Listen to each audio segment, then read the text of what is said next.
BJP ആണ് കൃത്യമായ ഈ നാടിന് വേണ്ടുന്ന മുദ്രാവാക്യം ജനങ്ങൾക്ക് മുമ്പ് വെച്ചുകൊണ്ട് ഈ തെരഞ്ഞെടുപ്പിനെ നേരിട്ടത്.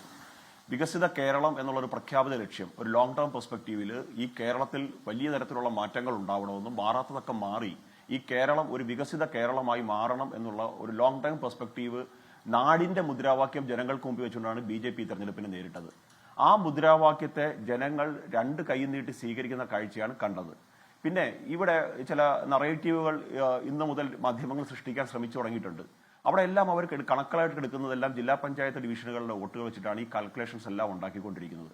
പ്രത്യേകിച്ച് സന്ദീപ് വാര്യരെ പോലെ കഴിഞ്ഞ കാലങ്ങളിൽ BJPയിൽ ഉണ്ടായിരുന്നു. ഇപ്പം BJPയെ കൃത്യമായി ഫോളോ ചെയ്ത് BJPയുടെ തെറ്റും കുറവുകളും ഒക്കെ കണ്ടുപിടിച്ച് കൃത്യമായിട്ട് അറിയിക്കുന്ന അദ്ദേഹത്തെ പോലുള്ളവർ എപ്പോഴും ജില്ലാ പഞ്ചായത്ത് ഡിവിഷനിലെ കണക്കുകളാണ് പരിശോധനയ്ക്ക് വിധേയമാക്കുന്നത്. അതിന് തെറ്റൊന്നും ഞാൻ കാണുന്നില്ല. പക്ഷേ ജില്ലാ പഞ്ചായത്ത് ഡിവിഷനുകളിൽ BJP ഒരു വലിയ തരത്തിൽ മുന്നേറ്റം ഉണ്ടാക്കുന്ന സാഹചര്യം കഴിഞ്ഞ കാലങ്ങളിലൊക്കെ പരിശോധിച്ചാൽ നമുക്ക് കാണാൻ സാധിക്കില്ല.